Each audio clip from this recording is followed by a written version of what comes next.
Hey everyone, welcome back to the deep dive. We're diving into test harnesses today.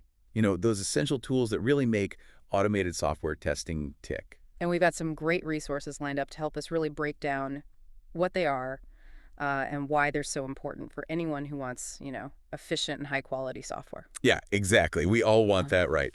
So let's jump right in. So what exactly is a test harness? Well, think of it like this. It's like the backstage crew for your automated tests. It provides all the uh, drivers, stubs, and the reporting mechanisms. hmm That makes everything run smoothly. Okay. It tells you exactly what happened, what went right, what went wrong. So it gives you that feedback you need to kind of adjust and improve. Precisely. At its core, it's a collection of these stubs, drivers, and supporting tools that just automate your test execution. Right. Makes it a lot easier. And it generates these vital reports using a test library. So you can see everything that's going on. Mm. Exactly. Yeah. And importantly, it holds all the necessary information for like a test run. So that includes the test cases themselves, the target deployment port, the source file being tested, and those stubs. Got it. So it's got everything all in one place, all neatly organized. Yeah, it's the central command center for running these automated tests. I like that. Central command.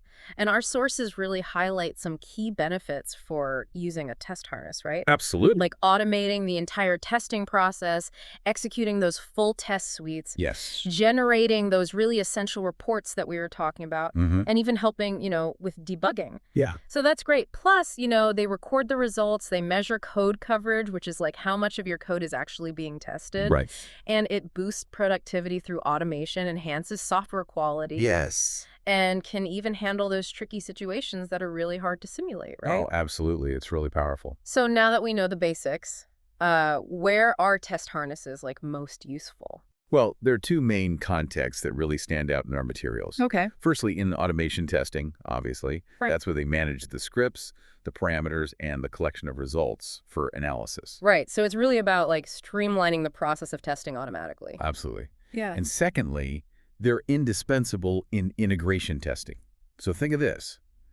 You're combining different parts of your code, and the test harness provides the environment to see if they work together as expected. Oh, that's cool. So it's really helpful for seeing how all the pieces fit together. Yeah. And we even have some real world examples, right? Like Junit for Java and Nunit for the .NET framework.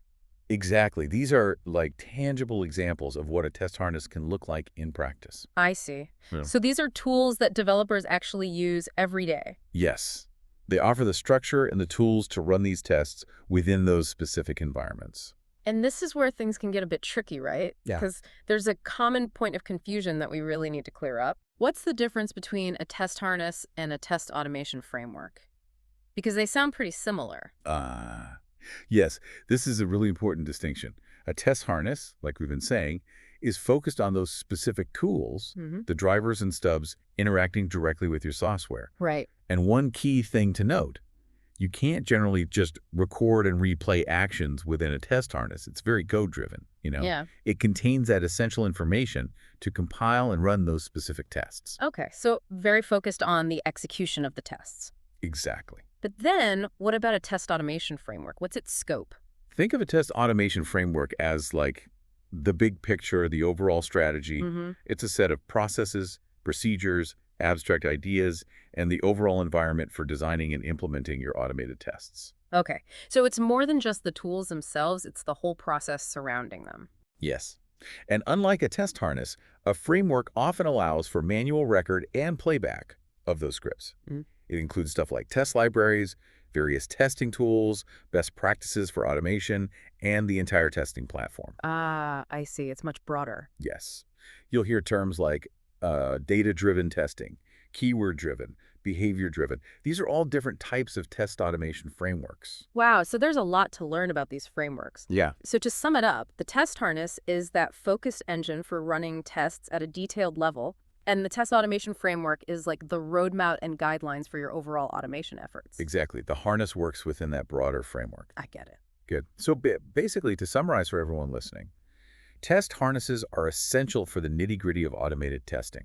They give you immediate feedback and those critical reports. Yeah, that makes sense. And test automation frameworks provide the strategic direction and a wider set of tools and principles for your overall approach to automation. Okay. Ultimately, the goal is greater efficiency and higher quality software.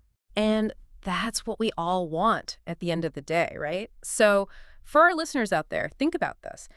How might understanding this difference between test harnesses and test automation frameworks impact your choices when you're selecting testing tools and planning your strategies? Yeah.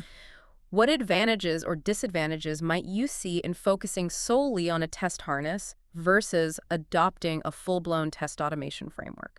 Whether it's in your own projects or even just in your learning journey, it's definitely something to consider. Definitely. Thanks for joining us on this deep dive today. It's been great. We'll see you next time. See ya.